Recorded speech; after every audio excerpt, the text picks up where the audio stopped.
ਇਹ ਵਾਰ ਆਖੇ ਸੀ ਸਿੰਧ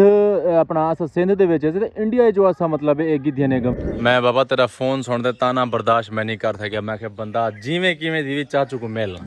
कावड़ कने रुचि नहीं मारे दाल खड़ा खाना अच्छा सारी मन नाली साकू मुर्गा खवा हाँ ते खवा ही देसी मतलब लेब लिबनी से दो ये भी ओ मैं ना घरों कोट ते काट छोड़ी ना आज भावे सोदर में को अस्सलाम वालेकुम भाई जान क्या हाल है ठीक हो रिवीर सलाम कर बिस्मिल्लाह सरदारो अस्सलाम वालेकुम अस्सलाम वालेकुम क्या हाल है ठीक हो अल्लाह दा कर तबीयत से ठीक है मैं कहीं मिले ते कुछ ना मैं पूछा ते गया हुन ते को कोट ते बाहरों कढे ने क्या बनिया तेरा सुला थी के कहना हर रात घिरा कने रिता कने कितना में रुचि नहीं यकीन मने से कावड़ कने रुचि नहीं मारे दाल खड़ा खाना अच्छा डेढ़ जो बलोड़े ना पहुंच सारी मन नाली साकू मुर्गा खवा हाँ ते खवा ही देसी मतलब लेब लिबनी से दो ये भी सिर्फ देसी मुर्गा हो भी कुछ ना होवे बकरा होवे देसी होवे कच्चा होवे यानी कि ते को कुछ ना कुछ आज बकरा खवाऊं ते भावे मछली खवाऊं ते भावे देसी मुर्गा खवाऊं मतलब खवाऊं खवाओ सही ये वाला अच्छा। चाह है ये वाला ये तरह तो हम सारी नहीं बनेंगे घर खवावा होटल दे ए तो जितना दिल करे खवा आज खवा सही ओके ओके आज खबर है आखिरी कोई गाल नहीं है खबर है आखिरी बेवर कोई गाल कह नहीं यार बत्ता जवान दी आखिरी ख्वाहिश होवे आधा खड़े में कोई त्रै चीज एक शय खवा मैं कह ठीक है अब है बे हुकुम मेरे को गाल है पिछो बे मोटरसाइकिल दे देख खवेंदा पिया है कोई टेंशन नहीं जवान ते भला भला दे दे मैंने आज व्यापार कर बे बे बे बे बे एक गाल है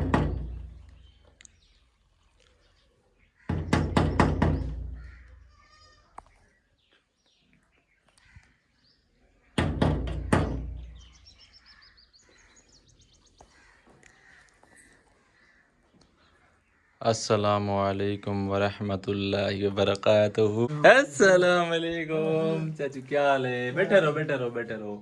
ठीक ठाक है मैं क्या सुते बनना हूं सर थोड़ी नींद डिस्टर्ब कीते से हैं ठीक ठाक हो वो क्या की क्या कर दे जी वो क्या की क्या कर दे मैं के गाना ला दे दुनिया मतलब सेम दे उते मैं वाला सुनन ही पता लगे ए हाल है यार कुछ दीवारा मैं जो नहीं आ सके चाचू तो मेरी कुछ मजबूरियां हैं चाचू भी बीमार आ चाचू गए मेरे चाचा अयूब खान गलों को आदे मेरे को सेम ते गाना ला दे दुनिया मतलब दिए यार बे मेरे को मिलने दे नहीं है फोन करे सी वाला सुन सी बाबा तू आखिरी है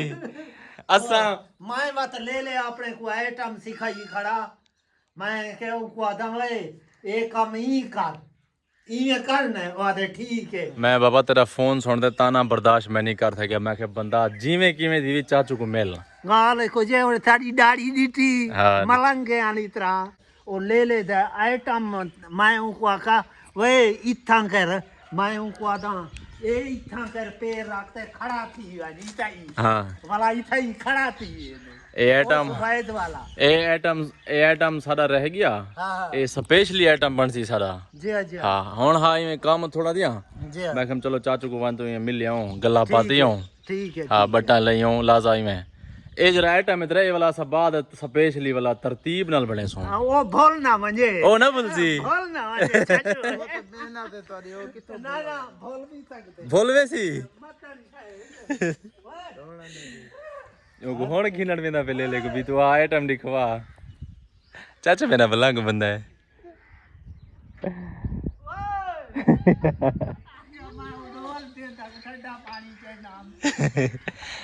तेरे वास्ते पत्तन वाला सफर बने में बहन पत्तन वाला ये अभी भी पानी पई करे दिया बता आओ इधर आओ आड़ी बंद तो आज तेरा आख्या ते मैं मुश्किल मनन इथे आ इथे पैर रख इथे आ हाथ वाह भाई वाह टम है जा कर ए सही मान क्यों इधर आ मान क्यों बाबा तो इमे ज्यादा घिंदे पे काम में थोड़ा जा अच्छा। और काम घिनु कर अच्छा भला इंशाल्लाह वाला इकट्ठे हूं मैं था बोतल पीती बोतल उधारी हैं? उधारी है आ गया मैं कौन ना ना पेल तो नहीं खुदा हाफिज अल्लाह हाफिज रखा। बाय बाय बाय बाय काफी अल्लाह शाफी ओके ओके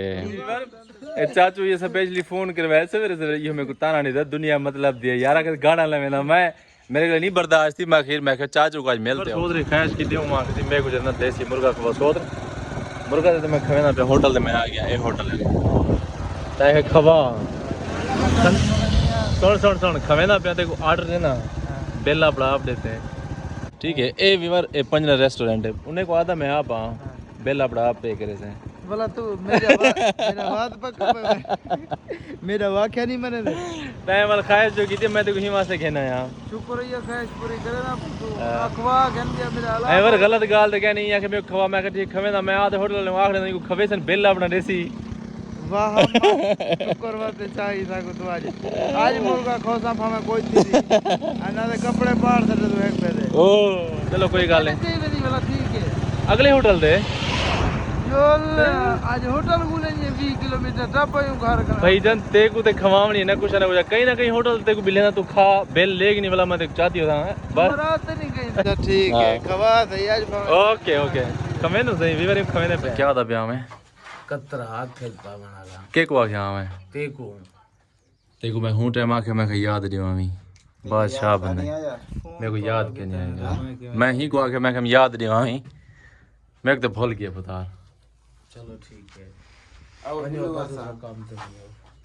देखो कतरा ये हम सारे कर दे अच्छा तेरा काम विचार सक दूं एक ब्याह को आवे पावा ये क्या था याकेज ए वो भंडान लोडान गया गर्मी है जे खबर के क्या की कलिया कुरान दी कसम अब्बा नहीं मजाल सही ऐसे ही ਤੁਹਾਡੀ ਅਸਾਂ ख्वाहिश पूरी करती है सच ये क्या है इन अंदर से सो इंदे अंदर दा रोटी है इडे इडे इडे ये देसी मुर्गी है ठीक है सही ओके हां सही वे वाला साईं गुराजी कर दे तेरी मैंने नल फरमाइश ही आखी है असां नहीं पूरी कराती है साईं को देसी मुर्गा खवाने पे बुधार मेहरबानी तेरी बहुत बहुत शुक्रिया चेक करवा जा देख दाई जंघा देख हां बिल्कुल है देसी ओके थी गया ये जो ते पुत्रो चल 1 किलो दा वो बल्ली चाड़ दे बुधार ज्यादा गिंदे पैसे अदा रोटी खादी में हाली में नहीं ज्यादा देना क्यों अदा ज्यादा गिंदे भी हुए ओ अदा टाल हो जाओ रोटी तो खा के दिए से होनी ज्यादा ठीक है अल्लाह इकट्ठे हो या कहीं तो भिजा है ना कहीं तो नहीं भेजना अदा थोड़ी ख्वाहिश पूरी कर दी राजी हो कहने में राजी अल्लाह खैर करे बेवर मौसम देखो मौसम बिल्कुल ख़राब थी वदे और फसल देखो माशाल्लाह ये बिल्कुल पक ते तैयार थी चुके हैं वैसे वो बारिश दसिया है ना 9 किले ये बदलें दी आवाज़ है उते बारिश तकरीबन आंदी है ते 12 तक बारिश दसे ने अगर आंदन ते ये फसल बिल्कुल पक्के खड़न ते नुकसान है मतलब कोई फसल जरे थोड़े कच्चे खड़न ओ ढाए वैसन और जरे पक्के खड़न इन्हें को लेट थी वैसी ख़राब थी वैसन तो बस अल्लाह पाक करम करे अल्लाह पाक रहम करे के मैं वीडियो देदा हमी ए रोही चोलिस्तान लंगमी इन्हें सेंग देखो मैं जूम कर दो देखो ए सामने ए खड़ी है ओ खड़ी है ए रोही चोलिस्तान दे विच मतलब ए तुसा वीडियो दे विच भी अक्सर दिखया होसन बड़े बड़े सिंह हैं लंगमी ए मेरे घर दे बिल्कुल करीब है था रिहाइश की थी बन लोग तो कितो आए वदे सिंध अच्छा ए केड़ी नस्ल लंगमी हैं जरे बड़े सिंह हैं हां अच्छा इंडिया दी नस्ल है अच्छा अच्छा अच्छा इवर आखे जी सिंध अपना अस सिंध दे विच ते इंडिया जो असा मतलब ए गिद्धियां ने गमी ए जेरे वड्डे सिंह वाले खड़े ना वादे ए असा इंडिया जो आंदन से हिम्मत है उठो के सिंध जो है वदन मेरे ख्याल चरेने वदन था को सीजन करने वदन इवर मौसम बारिश दा बढ़िया वदे हवा शवा मतलब बदल देखो तो नजर आंदे पे उसनु ते मैं जेरे उन्होंने तो कोई गमी दिखाया मैं इन्हें दी मतलब कोई जगह ऐसी कहनी कोई कैंप भी कहनी मतलब कोई रहन दी जगह होवे कि बारिश आ वने ए मतलब सेफ बैठ रहन अल्लाह पाक करम करे हर मुसलमान दो जीवर जड़ा हाल है ना लगदा ही में कि बारिश आज छुड़े नहीं बदल सवेर दे आवाज देने पन महसूस ही में थी ने कि बस हुने बारिश ही था सारे अंदर पेन मेहमान उन्हें दी वास्ते असा बाहर 4 पाया रखी गए पता कहनी किरे टाइम बारिश शुरू थी वने आ भी सकती है नहीं भी आ सकती कोई पता कहनी क्योंकि हवा ही टाइम फुल चली खड़े धूड़ मिट्टी है ते बदले दी आवाज़ भी शदीद है तो आई थिंक पैसे आज दी वीडियो एंड मगरब दा टाइम भी ठीक है ਤਾਂ ਉਮੀਦ ਹੈ ਸਾਰੀ ਅੱਜ ਦੀ ਵੀਡੀਓ ਅੱਛੀ ਲੱਗੀ तो अच्छी लगी तो चैनल को जरूर सब्सक्राइब करें। तो मिलते हैं इंशाल्लाह नेक्स्ट वीडियो तब तक के लिए अल्लाह हाफिज़।